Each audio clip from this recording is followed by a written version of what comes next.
بسم الله الرحمن الرحيم. السلام عليكم ورحمة الله وبركاته. إن الحمد لله نحمده ونستعينه ونستغفره ونتوب إليه ونعوذ بالله من شرور أنفسنا ومن سيئات أعمالنا. من يهده الله فلا مضل له ومن يضلله فلا هادي له. أشهد أن لا إله إلا الله وحده لا شريك له وأشهد أن محمدا عبده ورسوله.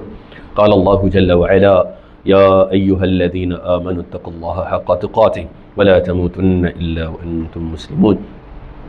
يا أيها الناس اتقوا ربكم الذي خلقكم من نفس واحدة وخلق منها زوجها وبث منهما رجالا كثيرا ونساء واتقوا الله الذي تساءلون به والأرحام إن الله كان عليكم رقيبا.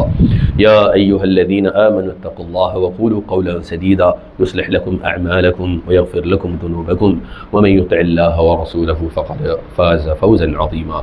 فإن أصدق الحديث كتاب الله وخير الهدي هدي محمد صلى الله عليه وسلم وشر الأمور محدثاتها وكل محدثة في الدين ضلالة وكل ضلالة في النار والعياذ بالله. أما بعد.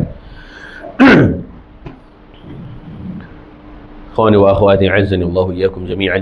الحمد لله الحمد لله الحمد لله ثم الحمد لله.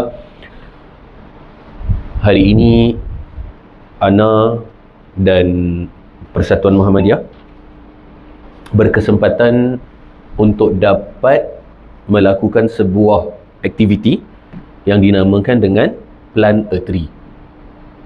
Plan A3.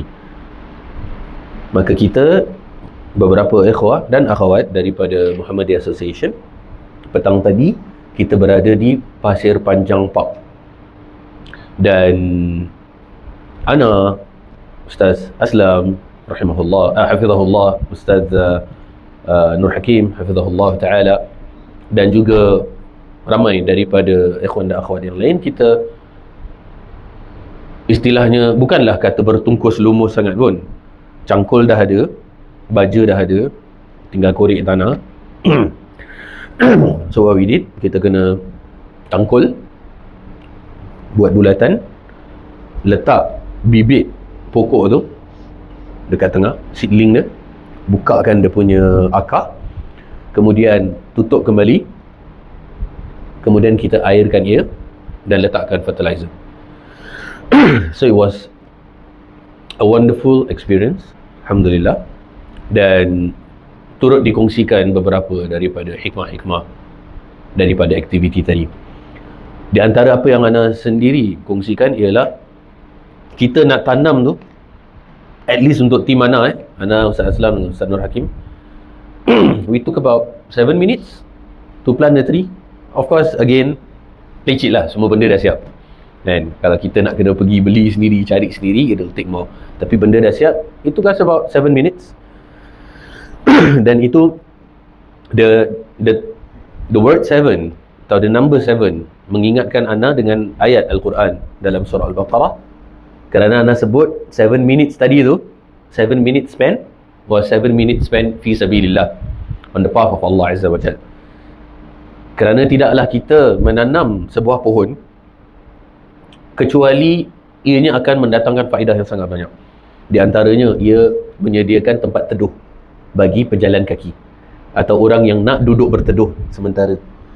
Ia juga menjadi rumah bagi burung yang berkicauan, bagi serangga, bagi entah itu cacing, dan kemudian ianya boleh jadi mendatangkan faedah yang lain, seperti bila mana ia membuahkan hasil sekiranya ia adalah merupakan pohon yang berbuah. Maka pokok itu menjadi sedekahun jariyah.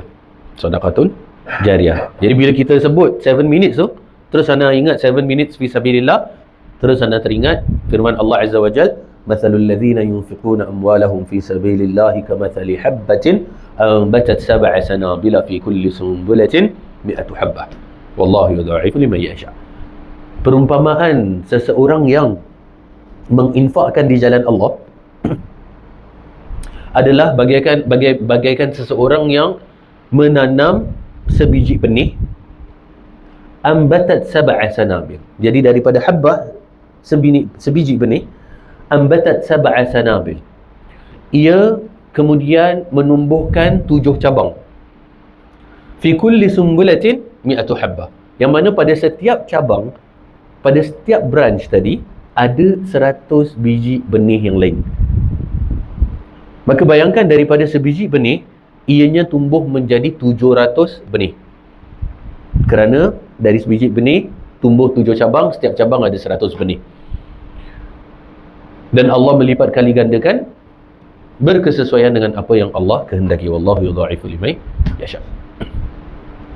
Maka apa sahaja fi sabilillah yang kita habiskan, ianya akan mendatangkan faedah, ianya akan mendatangkan pahala, ianya akan mendatangkan hasil at least 700 multifolds.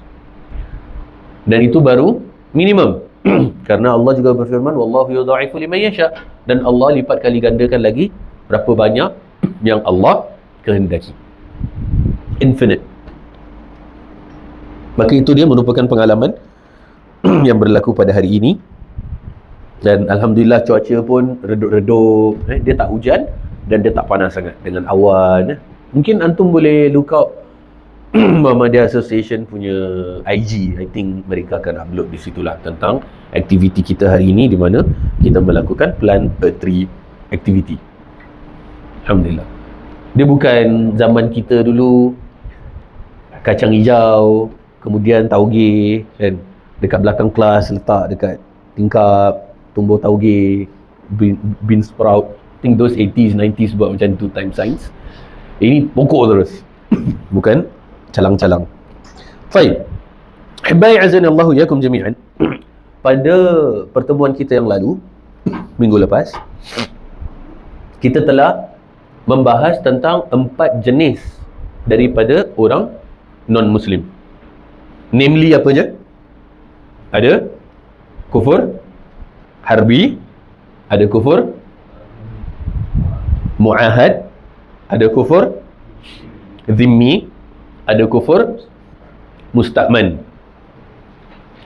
Ada 4, iaitu ada harbi, ada zimmi, ada mu'ahad, ada musta'man. Ini tak ada kat buku. Ini anak beri berupa catatan.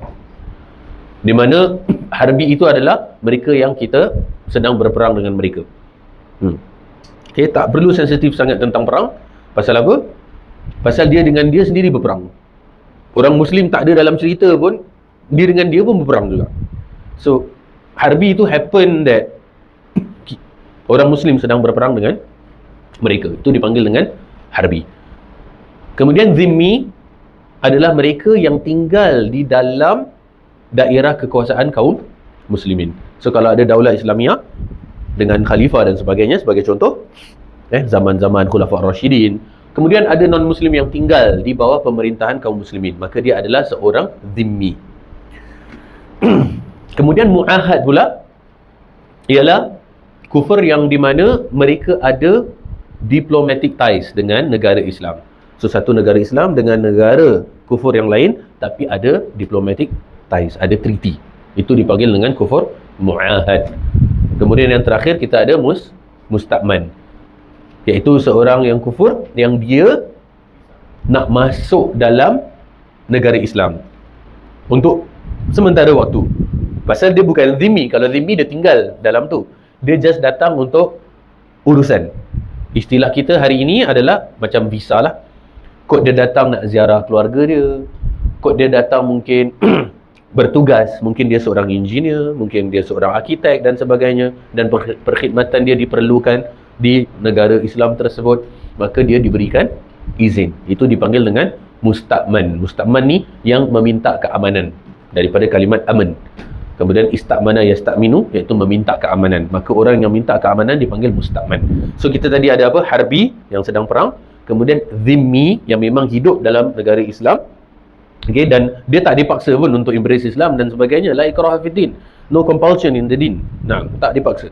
Kemudian kita ada mu'ahad yang kita ada diplomatic ties dengan mereka, berdamai. Dan juga yang terakhir adalah musta'man, iaitu mereka yang minta izin untuk masuk dalam negara Islam. Kemudian kita juga telah mengambil 6 poin pertama daripada cara kita bermuamalah dengan orang non-Muslim. Secara ringkas, 6 poin pertama ialah tidak merestui kekufurannya. Kemudian membenci perbuatan kekufuran. Okey, jangan benci individu, tapi benci perbuatan kekufuran. Iaitu benci perbuatan kesyirikan di mana telah berlakunya peribadatan kepada selain Allah. Tu yang kita tak suka. Kita tak suka yang Allah itu diduakan. Telah berlaku di mana disembah selain Allah. Tu kita benci kekufurannya. Jangan kita benci individunya, tapi kita benci perbuatan kekufuran. The act of sins. Kemudian tidak loyal dan tidak mencintai, itu juga adalah atas dasar perbuatan juga, bukan atas dasar individu. Kemudian bersifat objektif, bersifat belas kasih secara umum. Bila mana lapar kita beri makan, haus kita beri minum, bila mana perlu untuk diselamatkan ketika tenggelam kita selamatkan, ya. Kemudian yang keenam iaitu tidak mengganggu baik hartanya, darahnya maupun kehormatannya. Sekarang kita akan mengambil baki daripada hak-hak seorang Muslim terhadap orang non-Muslim. Adapun yang ketujuh, Syekh Abu Bakar Al-Jazairi rahimahullah ta'ala berkata, semua dah buka kita berada di bab adab terhadap non-Muslim. Dia just before, kira dia fasal ke-6 yang terakhir. Fasal yang ke-6 yang terakhir, just before adab terhadap haiwan. Siapa yang menggunakan buku merah, kita berada di page 270. Yang ketujuh, boleh memberinya hadiah, menerima hadiah pemberiannya, dan boleh memakan makanannya jika dia seorang ahli kitab. Masya Allah, boleh memberinya hadiah. Di sini anda suka nak sentuh tentang pemberian hadiah. Kebetulan sempena dengan Idul Adha, bila kita sembelih kambing, bagi yang melaksanakan ibadah korban, hukum asal kita buat apa dengan daging tu? Hukum asal, just hukum mubah, without any recommendation. Just by default, sebenarnya siapa pilih daging? Kita pilih daging lah. Kita makan, kita simpan. For the matter of fact, kalau seseorang tu dia dah sembelih kambing, dia nak simpan semua untuk diri dia, untuk keluarga dia. Salah ke tak salah?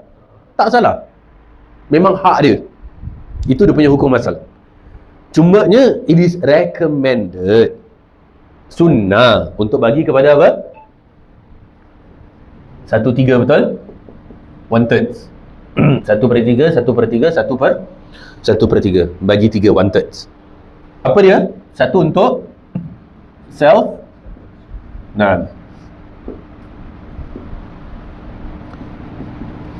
self consumption. Kemudian lagi 1/3 untuk the needy, itu fakir miskin. Kemudian lagi 1/3 hadiah. Okay. Ini yang nak bahas. So self consumption is kita makan dan juga kita storage, simpan, masuk freezer untuk bulan yang mendatang, kita simpan untuk kita makan. Bukan berarti daging sampai tu terus satu kali habiskan. Kita nak simpan, boleh simpan lah, tak ada masalah. Baik. Kemudian yang 1/3 yang kedua ni adalah beri kepada fakir miskin, yang memang fakir miskin. Kita dah pernah define fakir miskin sebelum ni. Siapa ingat? Siapa tu fakir miskin? Firstly, siapa lagi teruk? Fakir ke miskin? Fakir lagi teruk. Okay. Apa fakir, apa miskin? Ada orang ingat fakir miskin ni satu term. Ada yang ingat lah, ni orang fakir miskin ni. Padahal fakir one term, miskin one term. Lain orang, tak sama. Apa beza fakir dan miskin? Okay. Lagi? Tidak mencukupi. Okay. Dia white. Kalau kita nak zoom lagi. Okay. Dari segi pendapatan. Now, kalau orang miskin, sekarang ni kita punya hidup, kita ada income, kemudian kita ada expenses. Betul? Now, orang fakir miskin ni bukan berarti dia zero income. Tak. Dia boleh jadi seseorang yang earning. Bukan syarat dia homeless. Bukan syarat dia jobless. Bukan. Boleh jadi dia earning. Cuma earningnya dia tu cukup-cukup. Apa lagi nak saving? Saving lagi lah tak ada. Kalau dia ada savings tu, dah tak masuk fakir miskin lah. Okay. Now, miskin ialah di mana income dengan expense dia sama. Income dia letaklah dia a family of 5. Family of 5. Kemudian satu hari dia perlu $100 untuk run the family. Satu orang $20. Dia ada 5 orang, suami, isteri, anak 3. Satu orang $20 kenapa? Maksudnya kita dah breakdown ni untuk satu bulan punya expenses Meaning dah termasuk untuk rumah, untuk bil, untuk sekolah, untuk EZ-Link, untuk makan, untuk medical. Kira satu orang letaklah 20. Means sehari 100. Berarti sebulan dia perlu berapa? Kalau sehari dia perlu 100, sebulan dia perlu berapa? 3,000. Okay? Make sense tak kalau earning dia $3,000? Okay? Seseorang yang earn $3,000 contoh. Tapi itulah income dan itulah expenses dia. Duit 3,000 ni touch and go. Touch and go. Touch and go. Dalam istilah bahasa Melayu, dia panggil kais pagi makan pagi, kais petang makan petang. Betul dia 3,000, tapi dia punya keperluan tu besar. Mungkin anak dia tak sihat dan sebagainya. Okay, ini yang mana orang yang income dan expenses dia sama. Sedangkan orang fakir ialah di mana income dia lebih kecil daripada expenses dia. Ini, is it? Yes. Okay, income dia lesser than dia punya expenses. So kalau dia perlu 3,000 tapi dia earning 2,500. Padahal dia perlu 3,000 untuk run the family. Tapi dia ada lesser than dia punya keperluan. Income dia kurang daripada keperluan. So kalau lah miskin je boleh dapat, apatah lagi fakir. Miskin ni kenapa dia layak? Pasal antum bayangkan seorang miskin, okay, fakir jelas-jelas lah, terang lagi bersuluh kan. Tapi miskin, kenapa dia pun layak? Satu hari je dia call MC, misalnya dia tak kerja, habis. Atau satu hari ada emergency, ada accident ke apa, tak dapat. Dia tak dapat earn even for one day, terus haywire. That's where fakir miskin kita perlu untuk santuni dan dan mereka adalah asnaf. Okay, kalau ikut MUIS, dia ada nama dia PCI. PCI ni per capita income. Per capita income. Ikut MUIS, per capita income dia $500 per household. Meaning household income divide by the number of pax in the household. Jadi kalau kita contoh, tadi kita ada 3,000 kan? $3,000. So kalau kita divide by 5 dapat berapa?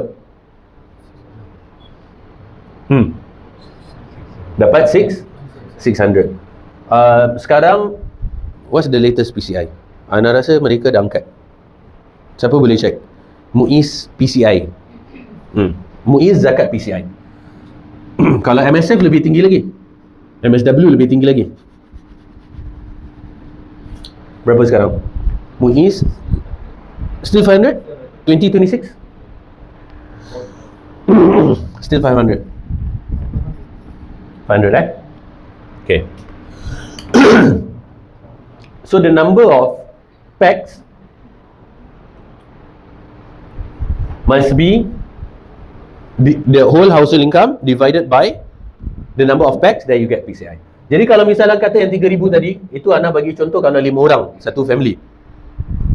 Letaklah kemudian dia dapat anak. Anak dah jadi 4. Dalam family itu dah ada 6 orang. Gaji tak naik. Sama je.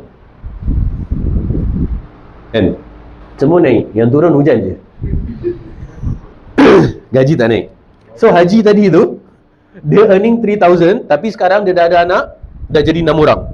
So 3,000 divide by 6 orang dah jadi berapa? So dia eligible for zakat ke tak? Eligible. Ini Ana baru cakap kalau 6 orang tau. And the sole breadwinner is earning 3K. Kalau dia 7 orang, kalau dia 8 orang, letaklah mak dia tinggal sama, bapak mertua tinggal sama. Berapa dia punya income, divide by berapa packs. Then if it's 500 and below, maka dia akan eligible for asnaf zakat. Dia masuk fakir miskin. Kalau 500 and above, dia tak dapat. Tapi ini MUIS. MUIS punya ketat sikit. Kalau MSW, okay, social worker, cuba tengok sekarang latest 2026 MSW PCI 1,005 1,002. Berapa? Kalau MSW lebih tinggi. Tahun berapa? 1,100. 1,125. Okay. Ini MSW punya. Ini bukan zakat tau. Ini kira untuk social worker bantu family yang PCI mereka, per capita income mereka 1,125 and below. Meaning lagi ramai orang eligible. Lagi ramai akan eligible, because we are looking at household income yang suami isteri kerja, combined income dah 6,000, 7,000, kemudian divide by household, apa pun, whatever it is, 1,125 and below, under MSW boleh eligible. Dia boleh perhaps dapat medical reliefs kalau dekat hospital, atau dia dapat monthly ration, food ration, dapat beras, dapat minyak dan sebagainya. Itu semua boleh under MSW. Tapi kalau MUIS PCI 500 untuk jadi eligible for asnaf zakat. Okay. Ini cerita pasal apa tadi? Pasal needy. Kita dah terpesong jauh ni. Yang kita nak cerita pasal pasal hadiah sebenarnya. Ini je terpesong.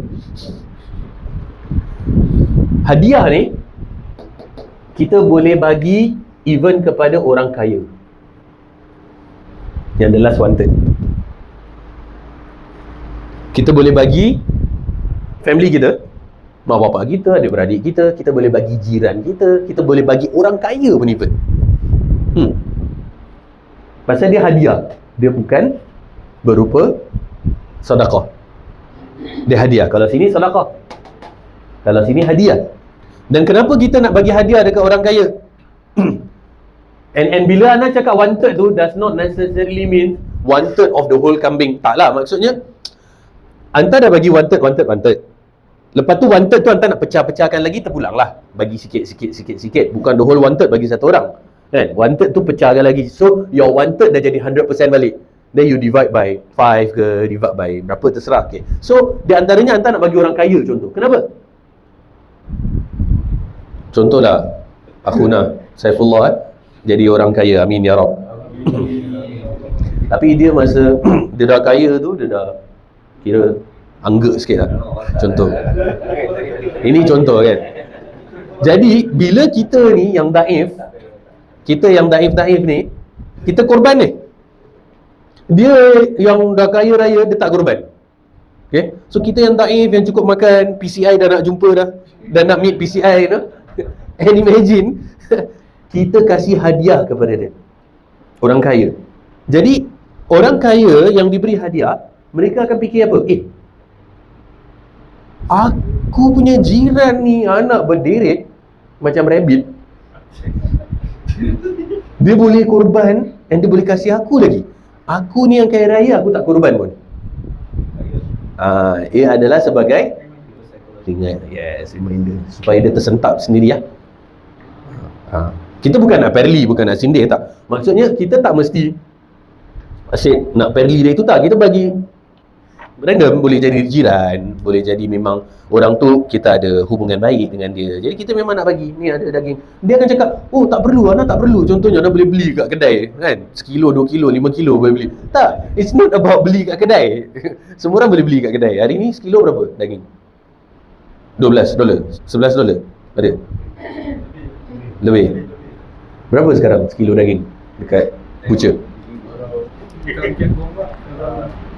Bukit Gombak punya harga 1 kilo $12. Okay. So dia akan cakap, saya tak perlu, contoh kan, beri kepada siapa yang lagi perlu. No, it's not about perlu tak perlu. Ini adalah hadiah. Rasul sallallahu alaihi wasallam bersabda, tahadu tahabu. Saling beri hadiahlah kalian antara satu dengan yang lain, maka niscaya kalian akan saling cinta mencintai. Macam Zaid ni, masya-Allah, dia pergi Perlis jauh kan. Ramai-ramai orang dia balik, dia belikan untuk anak-anak toy gun. Si Haidarudin, si kembar tu. Macam mana dia boleh ingat yang twins tu pun ada tak tu? Punya ramai orang dekat Singapura, berjuta manusia, 5-6 juta, dia belikan bubble toy gun untuk si Haidarudin. Melekit. Semua dah jadi fireman kat luar. Tahadu tahabu. Saling beri hadiahlah kalian antara satu yang lain, maka niscaya kalian akan saling cinta mencintai. Di antara juga apa? Ini dia, nombor 7 apa?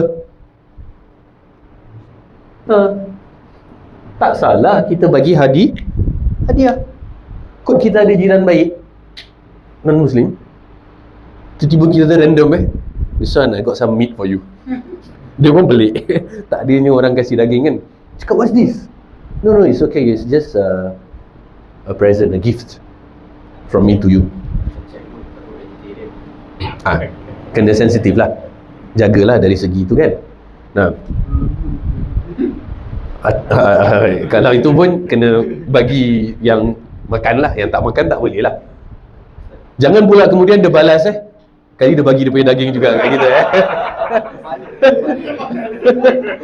Itu seram juga.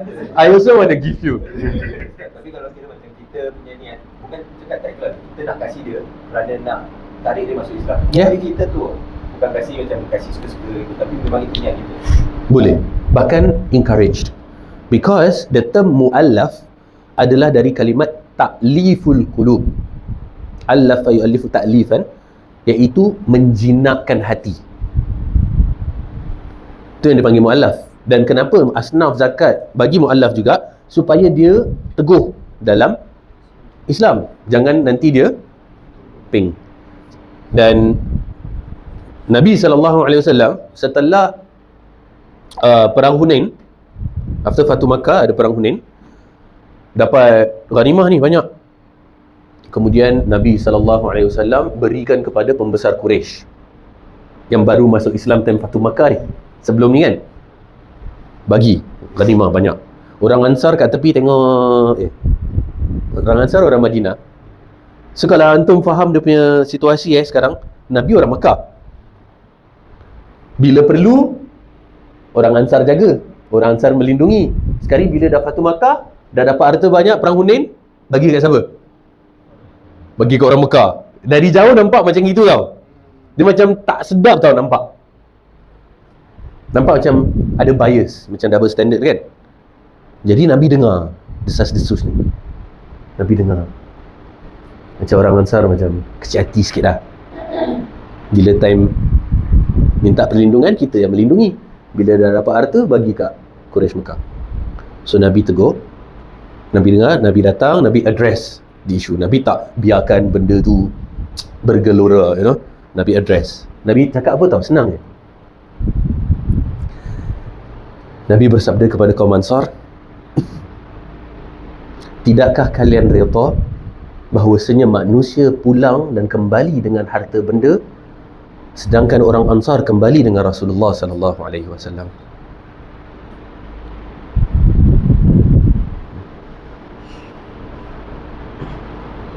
Bila Nabi sebut tu, terus mereka macam tersadar, tersentak. Nabi ada choice. Kalau Nabi nak after Fatu Makkah, Nabi boleh stay kat Mekah. Betul tak? He was a Meccan. Boleh je stay kat Mekah. But no. He said to the Ansar, apakah kalian tak redha ketika manusia semua kembali dengan harta dunia, tapi kaum Ansar kembali dengan Rasulullah sallallahu alaihi wasallam ke Madinah? How beautiful. Terus orang-orang Ansar macam macam tersadar, orang macam dah seuzon sikit dah kan? Dan kenapa Nabi bagi kepada pembesar Quraisy banyak-banyak harta ni? Ta'liful qulub, untuk mu'allaf tadi. Dan akhirnya mereka-mereka sendiri berkata dengan dia sesama mereka, wahai Arab sekalian, masuklah Islam, Muhammad kasih korang harta. Diorang pun jual koyok, you know? Siapa masuk Islam dapat harta tau. The idea was that dapat kambing, mana masuk Islam, tiba-tiba balik bawa kambing, you know? Berapa ekor kambing, dapat harta, dapat tu, dapat ni, semua macam kecoh lah. Namun hikmahnya kemudian orang-orang yang makan Quraisy, mereka mengatakan asalnya kami masuk Islam kerana harta. Mereka admit lah, mereka confess. Tetapi setelah kita masuk Islam, adalah Islam itu lebih kita cintai daripada harta-harta. After they got to know what Islam was about, after mereka dapat rasa dan kecapi sendiri kemanisan iman. Jadi mereka mengaku asalnya mereka masuk kerana harta, tapi falamma aslamna lakana al-islam ahabba ilaina. Bila mana kita dah masuk Islam, adalah Islam tu lebih kami cintai daripada harta-harta tu semua. So kalau bagi tapi ada udang sebalik batu, boleh, tak ada masalah. Ana biasa buat kerja macam tu. Adalah beberapa korban yang dah kena umpan lah. Kira baik dia punya bait dah kena makan. Boleh ta'liful qulub. Nah. Right? So hadiah bersempena dengan kita dan nak ibadah kurban ni.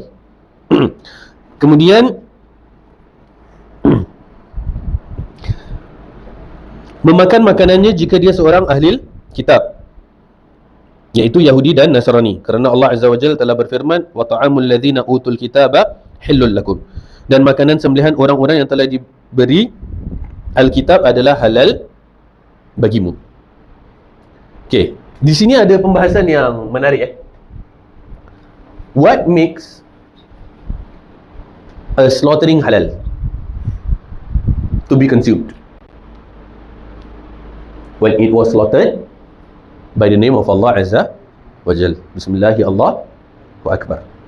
Now, so the idea is ada penyebutan nama Allah. Dengar ni, anak kasih kaedah senang je. Sebagaimana jika orang ahli kitab Yahudi Nasrani sembelih dengan sebut nama Allah, tak tu kosher, tak apa semua kan, maka ianya adalah halal. Begitu juga jikalau ada seorang Muslim yang dia sembelih tapi untuk patung, berarti halal ke tak daging tu? Tak halal. Faham tak dia punya kaitannya? So it's not just about Yahudi Nasrani halal ke tak halal sembelih. You can have a Muslim yang slaughter tapi daging tu tak halal. Hurrimat alaikumul maitatu wad-damu wa lahmul khinzir wa ma uhilla bihi li ghairillah, dan apa yang disembelihkan untuk selain daripada Allah. Jadi if you have a Muslim yang sembelih tertiba untuk pokok ni lah, untuk batu ni lah, untuk sebagai sesajen dekat laut, macam what's happening dekat pantai selatan. Okay, Jogja nak selalu share benda ni. Nyi Roro Kidul, the apa tu, Ocean Goddess, Nyi Roro Kidul, pantai selatan Jogja.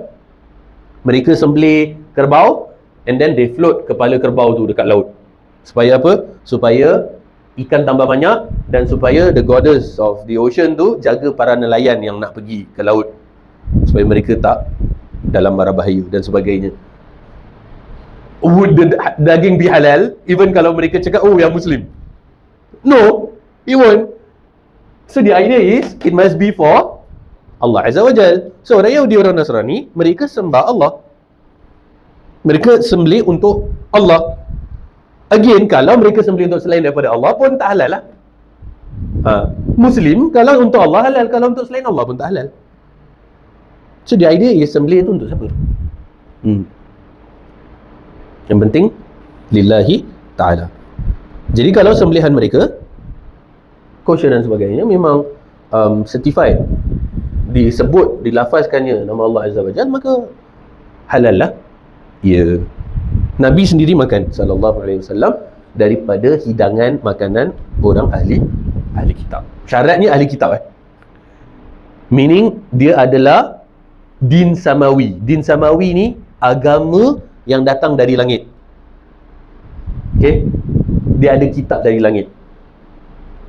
No offense, tapi kalau misalnya Hinduism ke, kan, sebagai contoh, Konghucu ke atau apalah lain yang bukan, tak ada kitab, then bukan din samawi lah.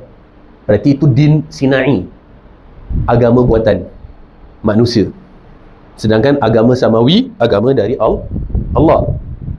Selain din samawi tu, yang sinai ni, perbuatan atau buatan, dia yang kelakarnya apa tau? Bila agama buatan yang bukan samawi, biasanya manusia yang pandai-pandai glorify orang atau benda. Biasanya sampaikan orang atau benda tu sebenarnya tak pernah declare as God pun, tapi manusia yang mengambil mereka sebagai Tuhan. Kebiasaannya. Kalau din samawi, agama langit, Allah Azza wa Jalla memang clearly state, ana rabbukum fa'buduni.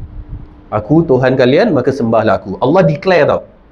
Sekarang ni Tuhan selain daripada Allah, selain daripada yang Islam, Yahudi, Nasrani, apa-apa yang lain tu semua, ada tak objek-objek Tuhan tadi tu pernah declare yang dia Tuhan? Tak ada. Selalunya manusia yang pergi pandai-pandai buat jadi Tuhan. Yang sembah matahari lah, yang sembah bulan lah. Bulan, matahari tak pernah cakap sembah aku, tak pernah declare. Atau yang sembah, maaf lembu ke, yang sembah gajah ke, yang sembah pokok ke, yang batu ke, yang sebagai spirits. Masalahnya is just manusia, mereka fascinated by perkara ni, and then they glorify it. Padahal benda tu atau orang tu tak pernah declare dia Tuhan pun. Animisme dan sebagainya. Ini semua kita dah bahas banyak lah bila kita dalam bab tauhid, bab akidah dalam pertama kemarin. Kita buku ni dah quarter wanted dah? Belum wanted dah belum? Quarter dah? Quarter mana? Sembel ni dalam yang masalah dah. Kalau orang sembel, oh cik, kalau orang sembel macam mana? Dia apa? Dia sembel, oh cik. Berarti dah syirik. Dah syirik, tak boleh lah. Berarti dah syirik. Bayangkan seorang Muslim sembelih, ini demi Muhammad, demi Nur Muhammad contoh. Sembelih, halal ke tak halal? So maknanya halalnya tu adalah dengan sebutan bismillah. Dengan niat lah, intention. Okay, contoh macam tadi kita cakap, kita tu bila dia sembelih kerana nak jadikan sesajen. Okay, itu je lah sah. Nampak dia pun, tengok pun tak tahu tak boleh. Walaupun dia sembelih bismillah. Dia punya intention dia. Dia sembelih bismillah, tapi dia nanti apa nasi laut lah. Untuk laut, still tak boleh. Okay, so balik kepada innamal a'malu binniyat lah. okay. Dan macam mana pula ni cuba kira macam contoh hantar. Okay, kita nak belajar hantar. Kita cakap, oh, anak tak tahu review. Tapi nak belajar, dia dah tahu masak nasi mandi, sembelihkan ayam satu seng-seng. Dia punya pengeras pengeras. Tapi kerana hantar suka makan nasi mandi, bukan nak kasih apa-apa benda mesti. So macam mana tu? Dia sembelih ni kerana nak kasih hantar. Would it have been a problem kalau dia beli ayam tu kat kedai dah siap sembelih? Tak ada isu Dia cakap dia nak tengok kau punya effort, usaha. Dia choose kau ustaz ayam yang Kau pilih yang terbaik, kira aku nak kau sembelih tangan kau sendiri. Kira kau sendiri sembelih untuk aku. Nak tengok kau punya effort tak? Oh lama. Kita nak kena tengok dia punya niat lah. Niat Niat dia tak, itu je. Aku nak tengok kau punya effort. Pasal aku suka makan nasi mandi. Tapi aku nak kira nak consultation. Okay, tapi nasi mandi satu lah. Macam gitu. Kau sendiri sembelih tu ayam. Yes. Dia masak tak? Syarat dia itu kira. Tanpa ada unsur ta'zim, membesarkan orangnya lah. Pasal ta'zim tu Akhirnya mengagungkan dan mengesakan Allah Azza wa Jal. Ini adalah untuk dia punya tujuan apa, kan? Contoh kalau orang nak jual butcher dekat kedai pun, apakah kemudian ini sembelih pasal aku nak earn, terus tak boleh, pasal nak duit ni, kan? Potong daging, potong ayam, jual kat pasar kilang. Apakah kemudian, oh berarti dia dah mensyirikkan Allah, menghambakan diri dia kepada dunia, kepada wang ringgit, dollars and cents. So kalau dia punya, it's just a figure of speech dari segi cakap tu, tak ada unsur mengagungkan, ini memang sembelih demi kamu dan sebagainya, shouldn't be a problem. Shouldn't be a problem daripada apa yang anda kongsikan lah. Nah, kerana memang orang Arab, mereka punya ikramud duyuf, mengagungkan tamu, mereka akan sembelih kambing. So kalau ada tamu datang, dia panggil karam. Salah satu sifat orang Arab. Sebelum Islam even, ni sifat orang Arab. Ada tamu datang, hak bertamu tu by the way 3 hari 3 malam. So 3 hari 3 malam, antum ada privilege untuk tidur di rumah orang tu, served with food, free accommodation, semua. Tapi after 3 days 3 night, sebenarnya kena pandai-pandai angkat kaki, atau kalau tak dengan compensation. Tak boleh just more than 3 days tu free, tak boleh. Okay, so orang Arab kalau dia kedatangan tamu, sembelih kambing, masak untuk tamu. Dia punya ikram, dia punya menghormati tamu. Dan kita tak cakap itu syirik lah, kan? Tiba-tiba dia share mana datang, oh ni sana sanggup sembelih seekor untuk hantar, pasal tamu mulia datang dari jauh. Dia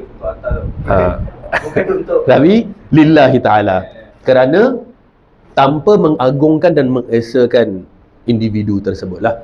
Dia tak sujud sungkur dekat kaki Tok Syekh tu ke apa, kan? Contohnya, shouldn't be a problem lah, insyaAllah. Ada soalan tentang halal kat Singapura. Kalau misalnya macam kita nak tahu apa tu, ayam atau daging tu dia disebutkan bismillah sebelum, macam kita beli kat kedai macam NTC Fair Price ke apa ni semua, kan orang ada tulis halal. Dan macam ni kita nak tahu itu betul-betul halal. Oh, kita dah kira kalau istilahnya lah, kalau dah Singapore, alhamdulillah, kita just go with apa yang MUIS dah certify. Means mereka tu, kerana mereka go through audit, dan mereka bila nak apply, MUIS akan datang check dia punya kitchen, check dia punya slaughterhouse, check segala prosedur. Kemudian misalan kata yang terima barang, yang keluarkan barang tu semua nak kena Muslim yang sign dia punya supplies. Contohlah a non-Muslim establishment yang mereka apply halal zat. Kalau Muslim own kan tak payah. Tapi kalau non-Muslim establishment, mereka perlu apply. Mereka kena employ orang Muslim. 1-2 pun jadi. Yang penting kena ada orang Muslim, dan bila supply datang, orang Muslim yang kena sign. Tak boleh orang lain yang sign. So dia ada dia punya thorough, process. It's quite strict. Nah, bi'idznillah ta'ala antum boleh merasa aman. Pasal kalau tak, macam aku sebut tadi, nanti dia jadi was-was. Dia jadi was-was, semua benda tak jadi. Yang importnya mungkin boleh saja check dari mana? Halal dia, halal cop mana? Kalau halal Jakim, kalau halal Malaysia, Indonesia. Dia tak kacau lah. Brazil juga. I like a lot of people from Brazil. Contoh, kira macam mana diorang pastikan yang sana ni proper. Diorang tak, Ana rasa diorang tak boleh. Ana rasa dari segi import export, bila nak company yang nak submit untuk import export, dia kena ada dia punya documentation dan sebagainya, semua certified okay, baru green lah. Dia tak boleh suka-suka import export without any control. Pasal barang goods kat Singapore ni semua very strict untuk keluar masuk. Semua very strict. Apa yang diorang claim, it must be as claimed. Tak boleh tak halal tapi cop halal, contoh. Semua ada dia punya thorough proses lah of audit dan sebagainya. Tapi kata mereka sampai pergi sana check sendiri, Ana rasa tak. Itu yang kalau Singapore punya, ya, insyaAllah. Jangan tak, kalau tak rasa aman, then Ada orang yang sampai resort tu sembelih sendiri. Ada yang sampai misalnya dia ada kenalan, yang kenalan ni memang first hand ambil daripada Malaysia, and dia tahu sendiri kenalan dia yang sembelih sendiri dan sebagainya. Cuma harga dia kadang lebih sikit lah. Yang organik, yang ini semua hantar kena tanya Ali. Ni Ali punya bidang. Ni bukan Ana punya bidang. By the way, Akhina kita ni beliau importer ayam. Jadi antum boleh kalau jadi memang dekat, maksudnya ada kenalan yang ada kandang, ada. Nah, jadi kalau antum perlu supply, kan, antum boleh approach Akhali. Tu Ana dah buatkan networking untuk hantar. Kalau antum ada kedai perlu ayam, dia boleh supply juga on a daily basis, weekly basis, hantar, kan? Baik. Juga kerana ada riwayat sahih dari Rasulullah sallallahu alaihi wasallam bahawasanya beliau pernah diundang makan oleh orang Yahudi Madinah, maka beliau pun memenuhi undangan itu dan memakan makanan yang mereka hidangkan kepada beliau, dan beliau tak tanya pun. Was-was ke apa ke. Beliau take it, orang Yahudi, okey, sembelih atas nama Allah, khalas. Walaupun orang yang, karena ada yang permasalahkan, bukankah mereka telah melakukan kesyirikan, kan? Kalaulah kita take it as mereka melakukan kesyirikan dan sebagainya, the moment Nabi SAW diutus menjadi Rasul, the moment Quran ditentukan, semua tu dah abolished, semua dah dimansuhkan, betul? Kira dah, semua dah batil tau. The moment Nabi jadi Nabi, semua dah batil. Tapi the fact that Nabi still makan means boleh. Padahal zaman Nabi, Yahudi dan Nasrani masa tu dah lakukan kesyirikan. Maksudnya mereka mengatakan Uzair anak Allah, Isa anak Allah dan sebagainya, Tuhan. Zaman Nabi sendiri dah berlaku. Bukankah kita tahu cerita Habasyah? Nabi mengantar utusan sahabat pergi hijrah ke Habasyah di bawah naungan Raja Najasyi, Kristian kat sana. So benda tu memang kesyirikan tu dah ada zaman tu, tapi Nabi still makan. Vegan pork dia tu halal. Apa? Dia kira GMO lah, macam Vegan pork? Macam mana tu? Vegan pork? macam mock meat impossible meat. Impossible meat? Kenapa dia nak kena namakan? Pasal ni dia kata untuk orang yang vegetarian yang teringin saya nak makan babi dia. Tapi benda tu vegan. Tapi rasa dia macam lembu kaki pendek, tak ada tengkuk, tak ada leher. Banyak nama dia. Wallahu alam. Kalau anak akan avoid. Anak akan avoid. At the very least, kita abstain from tashabuh, iaitu menyerupai. Man tashabbaha biqaumin fahuwa minhum. Siapa yang menyerupai suatu kaum, maka mereka, at the very least lah, avoid. Kalau lah tak haram pun, syubhat pun, kita elakkan syubhat lagi bagus. Pasal kalau syubhat, kita main dengan syubhat, kita boleh terjatuh dalam keharaman. Yang ke-8, tidak menikahkannya dengan wanita muslimah, namun boleh menikahi wanita kitabiat, ahlu kitab, sebab Allah telah menegaskan larangan seorang wanita mukminah menikah dengan lelaki yang kufur secara mutlak. Wala tunkihul musyrikin hatta yu'minu, dan janganlah kamu menikahkan orang-orang musyrik dengan wanita-wanita mukminah sehingga mereka beriman. Tentang bolehnya lelaki mukmin menikah dengan perempuan kitabiah, Allah berfirman, wal muhsanatu minal mu'minati wal muhsanatu minal ladzina utul kitaba min qablikum idza ataitumuhunna ujurahunna muhsinina ghaira musafihina wala muttakhidhi akhdan. Nah, di sini kita nak tahu orang muslim lelaki boleh nikah dengan kitabiah, Yahudi Nasrani, wanita. Syarat dia apa? Ada syarat-syarat dia kat sini. Kita tengok. Dia just bukan open gitu. Ada syarat dia. But on the other hand, lelaki kitabi tak boleh nikah dengan muslimah.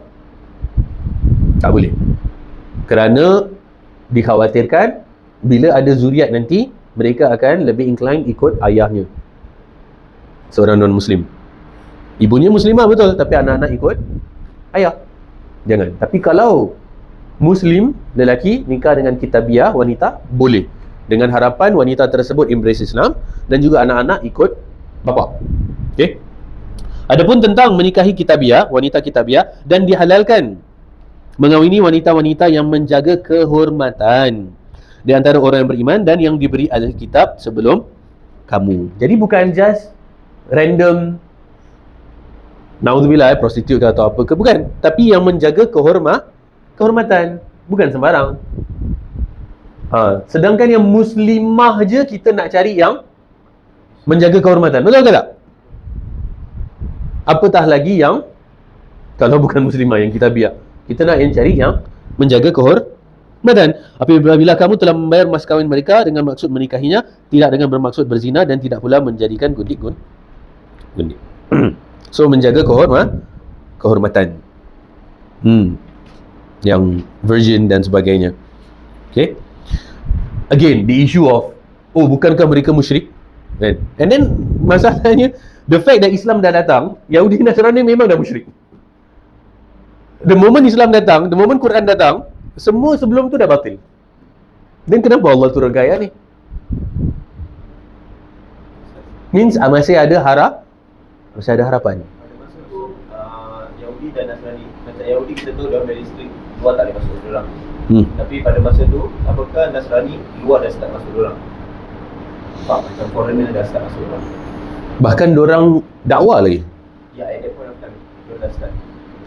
Dah, yang dekat Habasha, Najasyi, Ethiopia, dan dia dah sampai ke Yaman semua. Yaman semua dah jadi Nasara.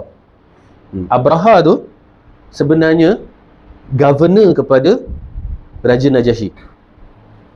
Dia Kristian, Abraha, dan pengikutnya yang dia di Yaman. Jadi Abraha is not a king.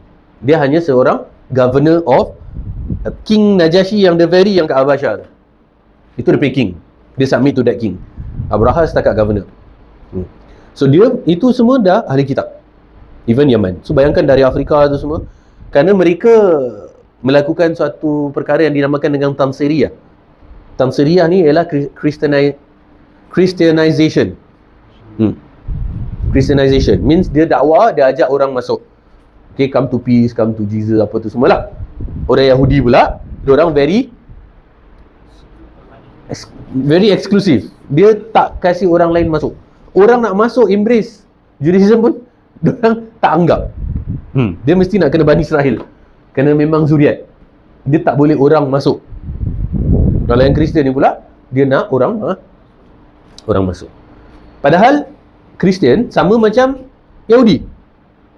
Sama dari erti apa tau? Bila diutus Nabi Rasul bagi mereka, dia sebenarnya untuk spesifik tribe mereka je. Hanya Nabi Muhammad SAW yang rahmatan lil alamin.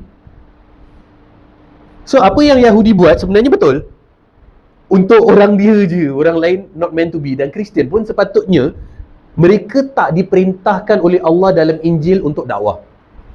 Means Hawariyun, qala al-Hawariyun man ansari ila Allah, qala nahnu ansarullah. Jadi Hawariyun Nabi Isa kira confined to that nation, that tribe. Pasal bila turun suatu kitab kepada a particular messenger, dia sebenarnya untuk that people je. Dia tak encompass orang lain. Anda bagi contoh, Nabi Ibrahim AS dengan Nabi Lut AS. Ni anda pernah bahas dekat dalam bab kutub, iman bil kutub. So Nabi Ibrahim dengan Nabi Lut sebenarnya related. Nabi Ibrahim pakcik kepada Nabi Lut. Nabi Lut ni anak saudara. So Nabi Ibrahim ada Nabi Ibrahim punya syariah, legislations, dan Nabi Lut ada Nabi Lut punya legislation. Umat Nabi Ibrahim tak perlu pergi ke Nabi Lut untuk nak follow syariah tu, dan umat Nabi Lut tak perlu pergi ke Nabi Ibrahim untuk follow syariah Nabi Ibrahim. Pasal dia untuk particular nation dia, tribe dia. Hanya Nabi Muhammad yang rahmatan lil alamin. So rakyat Kristian sebenarnya tak diperintahkan untuk berdakwah. Dia patut kena jadi macam Yahudi, eksklusif, gitu je. Yang Yahudi buat tu betul cara, tapi maksudnya agamanya dah batil lah. Kerana Islam dah mansuhkan semua yang sebelum. Yang disuruh dakwah orang Islam. Yang masalahnya orang Islam tak dakwah. Yang si Kristian tak disuruh dakwah, diorang duk berdakwah. Yang orang Islam disuruh dakwah, tak dakwah. Nabi bersabda apa? Balighu anni walau ayat. Sampaikan dariku walaupun sepotong ayat. Sedohan yang tak sepatutnya dakwah, pergi dakwah. The Christians. Yang Muslim, yang sepatutnya dakwah, tak dakwah. Macam mana? By the end of the day, kita boleh hidup dekat dunia ni 30 tahun, 40 tahun, 50 tahun, 60 tahun. Tapi satu je soalan. Ini soalan ni anda dah tanya last week. Dekat saudara-saudara kita yang ada dekat small circle lah, dekat tangga. Antum tanya diri antum sendiri, apakah contribution aku untuk agama ni? What have I contributed for this deen throughout my life? Of 40 years, 60 years, 80 years. I've lived in this world for 80 years. What have I contributed for this deen? Kita nak something yang bila Allah jemput kita dengan bangganya kepada Allah, bukan boastful kepada manusia, bukan. Kita berbangga kepada Allah. Ya Allah, aku dah leave behind a legacy.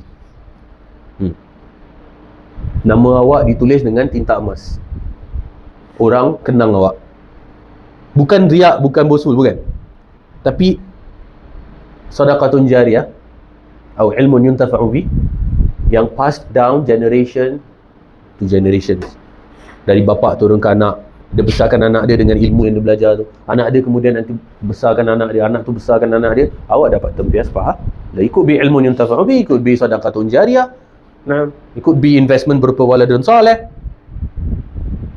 Semua tu investment. The best 3 in 1. Macam mana 3 in 1? Yang hadis tu kan, idza mata ibnu adam inqata amalu illa min thalath. The best is 3 in 1. 3 in 1 apa? Seorang anak yang awak equip dia dengan ilmu dan awak invest dalam dia dengan harta benda awak. So seorang it's not, anda faham? Ada orang ada anak, betul. Kemudian dia nak invest sedekah jariah buat wakaf, contoh aircon ke, kipas ke, rumah anak yatim ke. Kemudian ilmu, betul. Tapi what is better than awak invest dalam anak awak sendiri, di mana itulah waladun soleh, itulah ilmu yuntafa'u bi, itulah sedekahun jariah. On top of yang lain-lain lah, bukan limit to that. Jangan lupa, jangan kita sampai nak kena buat tu, buat ni, buat tu, buat ni, tapi anak sendiri lupa. Jangan pula. Itu investment yang paling best. Dia boleh 3 in 1 terus. Ini balik semua cakap dengan mak, alamak kahwinkan aku.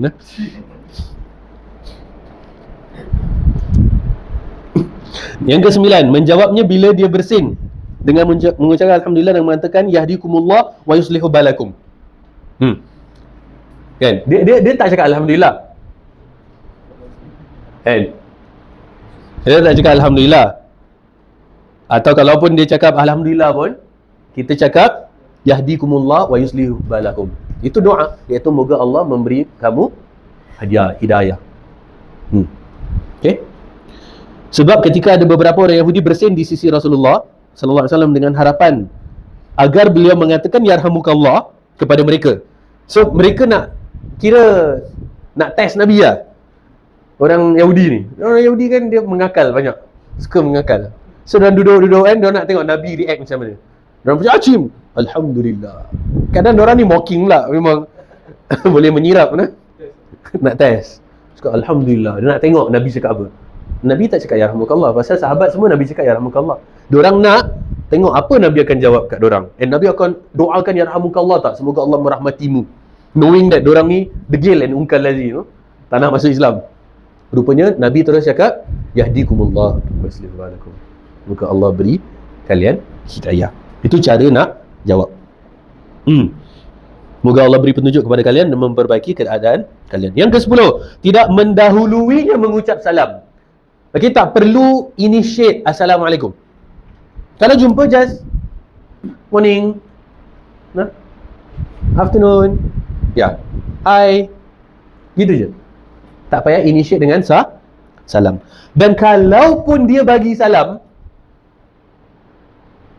dia ingat dia they did us a favour lah dengan dia cakap Assalamualaikum. Mungkin dia ada kawan Islam kan, so dia macam just some words yang dia hafal dari kawan dia. Wah, you Muslim always say Assalamualaikum.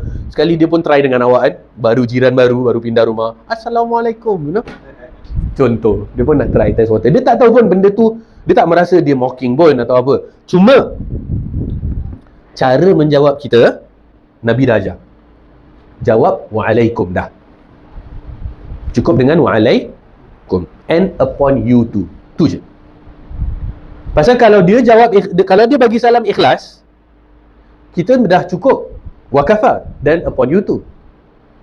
Kerana Assalamualaikum warahmatullahi wabarakatuh adalah peace and blessings kan, be upon you. Jadi kalau dia ikhlas, kita cakap wa'alaikum, dah cukup. Itulah doa untuk kamu, yang balik kepada kamu. Kenapa kita cuma cakap wa'alaikum, kita tak cakap wa'alaikumussalam warahmatullahi wabarakatuh? Pasal zaman Nabi SAW ada orang Yahudi again test water. Diorang test Nabi, okay? Tapi diorang tak cakap Assalamualaikum. Diorang cakap Assalamualaikum, Assalamualaikum gitu. Dia tak cakap Assalam, tapi dia cakap Assam, Assalamualaikum. Dia buat macam bunyi macam Assalamualaikum. So Nabi jawab wa'alaikum. Aisyah triggered radhiyallahu anha. Ya Rasulullah, bukankah engkau mengetahui bahawasanya mereka itu memperolok-olokkan? Kerana dan Aisyah sampai macam, tidakkah engkau dengar apa yang mereka sebut? Mereka tak cakap Assalamualaikum, mereka cakap Assalamualaikum. Assalamualaikum bermakna racun ke atasmu. Dari kalimat sum, sin, bisin, sum, sam, means racun atasmu, halak alaikum, kebinasaan atasmu. So Nabi bila, ya Aisyah, relax, kau tak dengar ke aku jawab? Aku jawab wa'alaikum, khalas. Kalau betul lah dia ikhlas nak cakap Assalamualaikum, then it's for them. Kalau betul dia cakap tu adalah untuk menghina dan cakap kehancuran atasku, aku pun dah cakap dan kepadamu juga wa'alaikum, regardless. Tapi jangan awak bagi full wa'alaikumussalam warahmatullahi wabarakatuh, wa'alaikum je. So tidak mendahuluinya mengucapkan salam. Dan jika dia memberi salam, maka jawabnya adalah wa'alaikum dah. Kan? Jawab baru, contoh awak baru masuk this company, then ada dia dengan dia pun dah hafal macam nak cakap, wah, you're new here, Assalamualaikum, you know.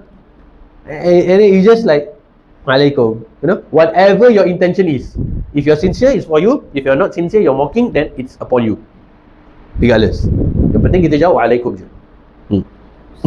Sebab Rasulullah SAW bersabda, idza sallama alaikum ahlul kitab faqulu wa'alaikum. Apabila ahli kitab memberimu salam, maka ucaplah wa'alaikum. Nah. Kalau macam dunia, macam India mari, macam orang dah biasa dengan Assalamualaikum kat negeri sana, dan kita tak tahu macam mana nak differentiate. Pasal orang cakap, orang nampak kita cakap Assalamualaikum, Tapi dia bukan Muslim. kita tak tahu. Tak lah, kalau dia Hindu dia tak cakap lah kan? Ada yang cakap Mana tak tahu lah. Muslim. anaknya India. Tapi anda tahu dia Muslim ke tak? Anak tak tahu. Anda check lah. Sambung jadi kan. Asyhadu. Tengok dia sambung. Assalamualaikum.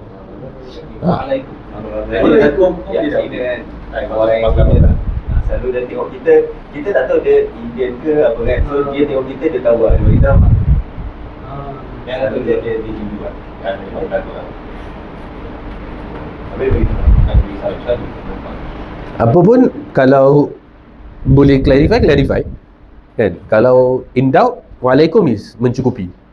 Cumanya kalau memang dia Muslim, tak proper lah. Tak proper. Sebab tu kita nak kena saling tegur menegur, saling check on each other kan. Macam tadi tu ada insiden tadi yang berlaku. Sebelum tunggu tree planting tadi Ana cakap tu kan, Ana pergi beli buah kat kedai. Jadi hamba Allah ni seorang wanita, dari Johor, Indian. Jadi dia tengok anak dengan janggut apa ni semua kan. So dia pun open up. Dia cakap yang dia masa dekat sekolah dia panggil SMK. Mungkin secondary ke apa, tertiary. SMK ke? Sekolah Menengah Kebangsaan. Dia cakap dia belajar solat, dia tahu orang Islam punya baca-baca. Lepas tu Ana macam, wow, habis awak tahu tulis Jawi, bahasa Melayu tapi yang pakai bahasa Arab. Dia cakap tahu sikit-sikit, tapi dia Hindu. Ana terus straightforward, one day you become Muslim. Amin ya Rab. Ana cakap lah kan, amin, one day you become Muslim. Dia cakap, who knows, maybe I find myself a cute Muslim guy, you know, and then I become Muslim. So Ana nak offer, tanya kat sini ada siapa yang nak. Antum menjadi asbab dia masuk Islam. Pasal dia ready. Because dia dah ada foundation. Dia cakap dia hafal doa-doa, dia tahu cara solat, dia tahu Assalamualaikum, apa ni semua benda dia tahu, tapi dia belum jadi Muslim je. Mungkin dia offerkan Entah jangan. Ana menjadi jembatan saja.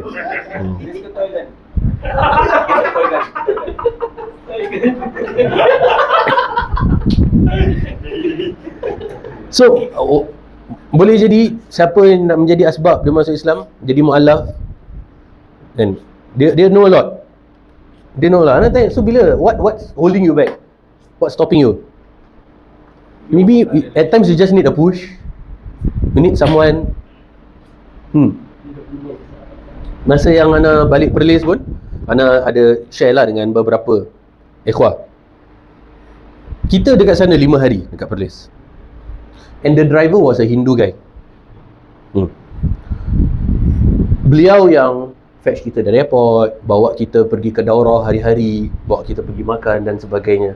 And he's just there driving, you know? And Ana dalam bas, Ana akan selalu beri pencerahan kepada jemaah. Mungkin kita recap apa yang kita dah belajar dekat daurah, atau ada tambahan-tambahan lain daripada diri Ana sendiri dan sebagainya. Bila kita dah hari nak balik tu dekat Penang Airport, nak fly balik Singapore, semua Muslim yang ada, maksudnya jemaah lah kan, just turun ambil beg jalan masuk airport, gitu je. Macam nothing lah. Ana rasa macam ada something missing. That's why yang Ana cakap tadi apa, orang Kristian tak sibuk dakwah, orang Islam tak dakwah kan. So Ana turun, Ana belum ambil beg pun. Ada hamba Allah ambilkan beg, Alhamdulillah, Akh Ali. Bila nak last tu kira nak farewell, Ana seorang je approach driver tu. Orang lain pun macam dah buat hal masing-masing. Ana approach driver, dia Hindu.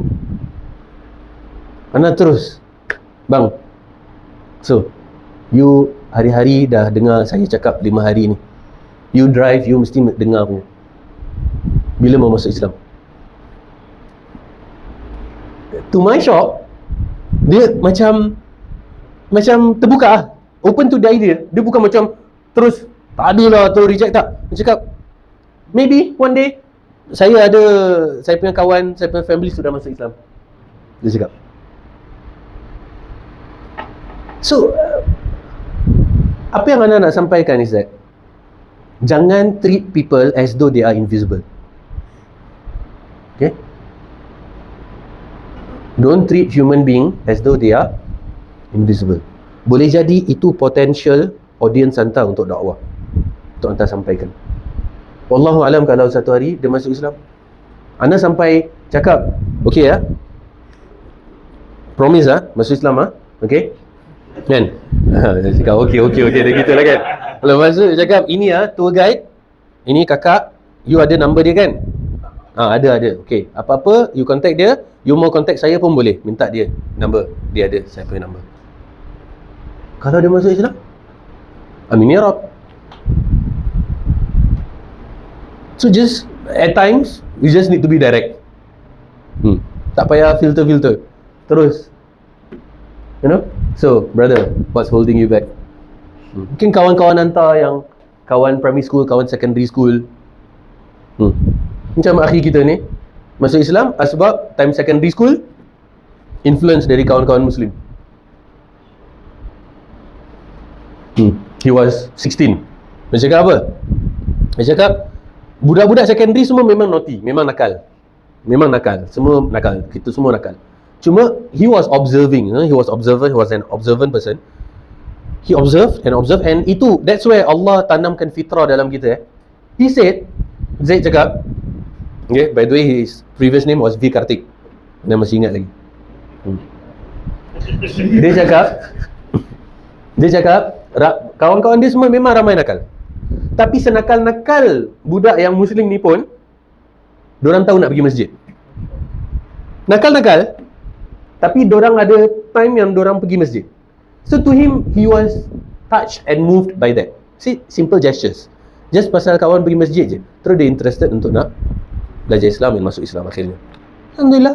So antum tak pernah tahu that small push yang antum buat dekat your family members yang belum masuk Islam, atau your friends or your circle, just macam casual atau macam mana, just be direct. So, bila? Bila apa? Bila nak masuk Islam? Macam gitu je. Just macam even berseluruh, So, when what? Alah. Terus, when mana embrace Islam? Just gitu je. Sekali dia bukan macam you're joking ke, atau no lah. Kadang dorang bukan totally reject tau. Kadang selama ni dorang dah ada bits and snippets here and there. Mereka hanya memerlukan a bit of push. And mereka nak kita ni welcoming. Pasal dia tak nak, dia misalnya nak masuk, motivated untuk nak masuk, tapi dia takut yang dia tak welcomed by us. Itu yang mereka risau. Nanti dia macam syok sendiri, hidung tak mancung, pipi tersorong-sorong. Dia risau tu. Tapi kalau kita welcoming, kita macam, yo bro, come ni. Macam cakap, oh rupanya, dia tak merasa lost, tak tahu nak buat apa ke semua kan. Antum nak kena push. Kena push. Okay? Boleh Yang ke-11, mendesaknya ke pinggir jalan apabila berpapasan di jalanan. Kerana Rasulullah SAW bersabda, la tabla'ul yahuda wala nasara bisalam, fa idza laqitum ahadahum fi tariqin fattaruhu ila adyaqih. Janganlah kalian mendahului orang Yahudi atau Nasrani dengan ucapan salam, yang tadi nombor 10 Dan apabila kalian menjumpai seorang dari mereka di suatu jalan, maka desaklah ia hingga ke jalan yang sempit. Maksudnya buka kepak, buka sayap untuk biar dia rasa teka-tepi. Tapi antum kena faham syarah hadis ni. Syarah hadis ni, konteks hadis ni apa? Dia bukan apa uncle kat bawah nyonya tertiba, lepas kelas hantar turun tangga je terus dia sampai. Bukan. Hadis ni konteksnya ialah terhadap yang kufur harbi ketika dalam peperangan. Itu yang kadang kita baca hadis tu, kita nak kena tahu syarah dia apa. Maksudnya syarahnya ialah ketika dalam keadaan berperang, jangan tunjuk yang kalian lemah, tunjuk yang kalian power, buka kepak macam itu. Tapi kalau yang zimmi, muahad, musta'man ni semua, kita treat them with kindness. Kan? Kena MRT, hantar tengah duduk, tiba-tiba ada nyonya masuk, kasih nyonya duduk, walaupun bukan priority seat ke, kasih duduk tetap. At least kita sama-sama manusia, sama-sama mankind, sama-sama human being. Boleh? Yang terakhir, selalu menyelisihinya dan tidak tasyabuh dengannya. Okay? Tidak meniru-niru perilakunya, sikapnya dalam hal yang tidak penting, seperti memanjangkan janggut kerana orang kufur mencukurnya, dan mewarnai rambut dan janggut apabila beruban kerana mereka tidak mewarnai. So sebenarnya dari zaman Nabi tu, Yahudi dan Nasrani, mereka punya white hair mereka akan biarkan. Di antara cara orang Muslim menyelisihi orang non-Muslim pada ketika itu ialah dengan pakai inai bagi white hair. Itu di antara cara. Khaliful Yahuda wan Nasara, kata Nabi. Selisihilah Yahudi dan Nasrani. Di antaranya ialah dengan ni. Dan demikian pula menyelisihinya di dalam masalah berpakaian. Okay? Seperti topi dan lain-lain. Kerana Rasul sallallahu alaihi wasallam bersabda, "Man tashabbaha biqaumin fahuwa minhum." Barang siapa yang menyerupai suatu kaum, maka ia termasuk dari mereka. Suatu trademark yang memang khas dengan pakaian mereka, jangan hantar pergi pakai. Kan, mana kau punya yang tajam pointy. Okay. Contoh kan, mana punya kau hantar pergi pakai. Tak perlulah. Kalau benda yang general lah. Mana tahu kalau Muslim kat Texas diorang pakai Dia belajar dengan kita. Muslim cowboy.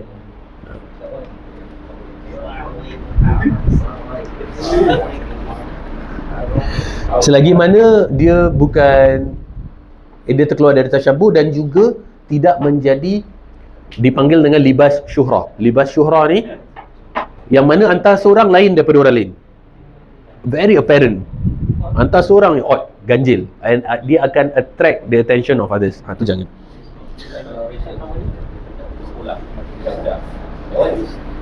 Budaya kan. Festival. Tak ada istilah agama kan. So, tak ada masalah insya-Allah. Macam orang Melayu nak pakai kurta, orang mama nak pakai baju kurung dengan tanjak dengan samping. Contoh. Ya. Khaliful musyrikin, a'ful liha wa qussus syawarib. Selisihilah kaum musyrikin. Panjangkanlah janggut dan cukurlah kumis, iaitu misai. Innal yahuda wan nasara la yasbighuna fa khalifuhum. Ni dah hadis dia. Sungguhnya orang Yahudi dan Nasrani tidak mewarnai rambut putih, maka selisihilah mereka. Ini zaman Nabi lah. Kalau zaman lah ni yang tak ada rambut putih pun dah macam-macam warna. Itu dia. Kalau kita perhatikan based on this, kita dah pernah kongsikan sebelum ni di mana ada 4 jenis. Orang Yahudi, mereka berjanggut dan bermisai. Okey. Kadang dia punya sideburn dia kan, rabai-rabai tu kan, dengan sideburn, dengan misai, dengan dia ada dua-dua, janggut dan misai. Okey, dia ada both. Orang Majusi pula, mereka ada misai. Majusi, mereka misai tebal gitu kan, atau yang gitu misalnya, Majusi. Nasrani pula clean shave. Misai tak ada, janggut tak ada. Sebab tu anda tengok father, pastor, apa ni semua kan, Rome, Catholic Rome tu semua clean shave. Misai tak ada, janggut tak ada.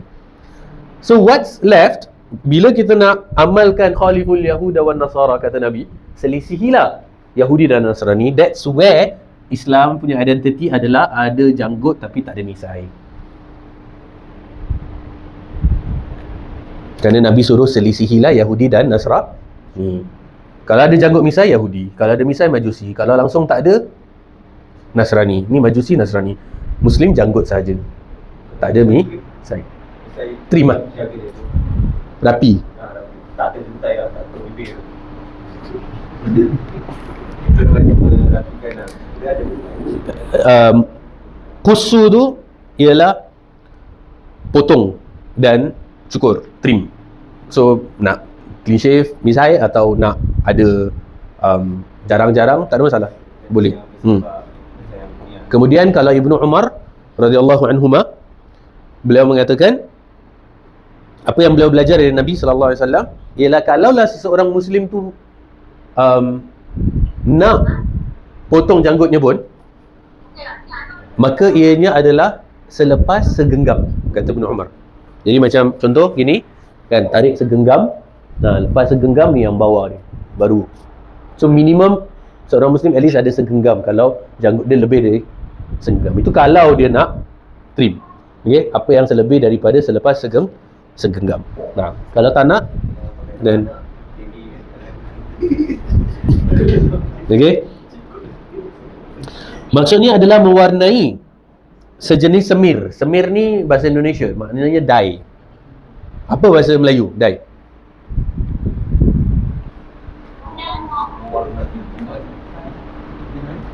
Nila dye biasa guna nila kan. Nila baju itu dye kan. Tapi term untuk kalau mewarnai rambut, janggut, takkan pakai dye juga. Dewan Pustaka adalah mewarnai janggut atau rambut kepala dengan warna kuning atau kemerah-merahan atau brown dan sebagainya, ikut warna inai. Adapun warna hitam, maka Rasulullah SAW telah melarangnya sebagaimana diriwayatkan oleh Imam Muslim.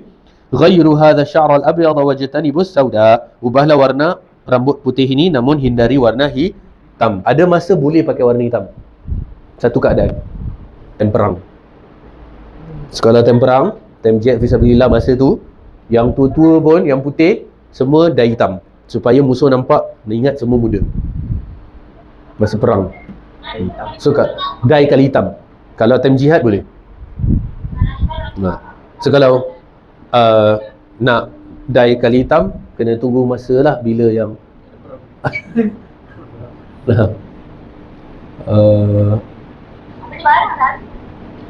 ayuh sama. Right? Okay. And terakhir sekali nanti pada pertemuan akan datang kita akan ambil adab dengan hewan, dan ada 8. Ada ada 8 adab terhadap haiwan.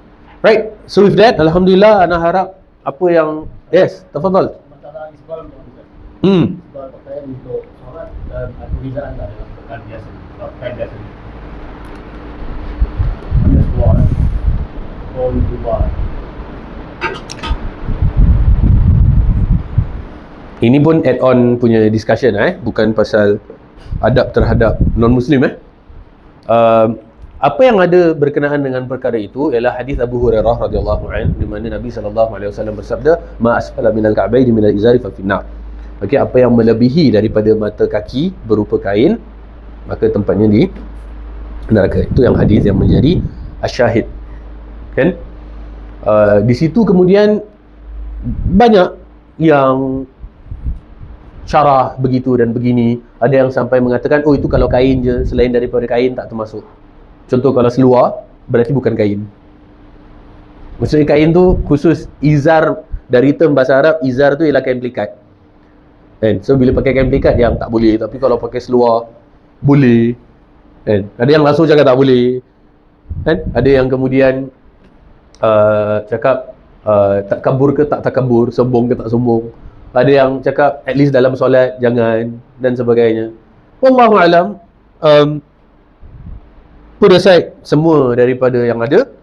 Kalau ana sendiri secara individu, secara personal, ana ambil yang lebih al-ahwat. Al-ahwat wal aslam, meaning yang lebih selamat. Because yang lebih selamat tu yang merangkumi semua. Sedangkan kita nak ambil yang salah satu pendapat, contohnya kan, could be right, could be wrong, wallahu alam. Tapi kalau nak ambil yang lebih selamat, then kalau benda tu betul, alhamdulillah. Kalau benda tu tak betul pun tak ada ruginya, still kita ambil jalan yang lebih selamat. Dan dianya pastinya lebih menjaga dari segi percikan najis ke, dari segi kekotoran ke, dari segi apa-apa yang patut dan yang tak patut lah. Cuma ada satu lagi, ni anak nak tegur, since antum dah bring this up, kita nak faham istilah nisfus saq. Nisfus saq. Kalau Ustaz Aslam hafizahullah ta'ala ada kat sini, beliau akan cakap mata dia sakit tengok orang Scottish Piper. Scottish Piper kan? So cara pakai nisfus saq tu nak kena betul. Okay? Ini kalau yang mengamalkan kita cakap yang mengamalkan, dan yang memang sepatutnya lah. Ini kan buku lali. Okay? Kemudian ini lutut. Nisfus saq ni adalah dari buku lali sampai lutut 50%, nisf dipanggil, setengah. So kalau yang mengamalkan tidak isbal, berarti dia atas buku lali, okay, sampai nisfus saq, iaitu antara setengahnya mata kaki dengan lutut. Tak boleh atas daripada nisfus saq. Maksudnya dia konon syadid lah sangat, sampai dah setengah antara lutut dengan buku lali, dia punya seluar atau kain tu atas daripada setengah. Itu pun salah. Walaupun nampak macam, yarhamukallah, nampak kira macam lagi, maksudnya lagi sunnah contohnya kan. Tak, dia yang namanya nisfus saq berarti antara lutut dengan buku lali kita ambil, then half length, berarti half length ke bawah kat sini. Tak boleh atas daripada setengah daripada tulang kering kita. Itu pun salah. Jangan pasal kita bersemangat, at last kat situ pun silap juga. Wallahualam. Diri dia gitu. Kalau dia kadang macam dia duduk kan, naik lagi tinggi sikit. Tak ada masalah lah, insyaAllah. Kerana al-ibrah insyaAllah yang menjadi iktibar ketika kita berdiri, insyaAllah. Okey. Pembahasan tentang adab dengan non-Muslim kita tutup dulu. Okey, dan kita boleh ada kita punya own personal physical discussion. Selanjutan daripada kita dah solat isyak, nanti kita boleh discuss lagi, insyaAllah, bi'idhnillah ta'ala. Hadha ma aqulu lakum, wa sallallahu wa sallam ala nabiyyina Muhammad wa ala alihi wa sahbihi wa sallam. Subhanakallahumma rabbana wa bihamdika, asyhadu an la ilaha illa anta, astaghfiruka wa atubu ilaik. Wa akhiru da'wana alhamdulillahi rabbil alamin wa billahi taufiq wal hidayah. Wassalamu alaikum warahmatullahi wabarakatuh.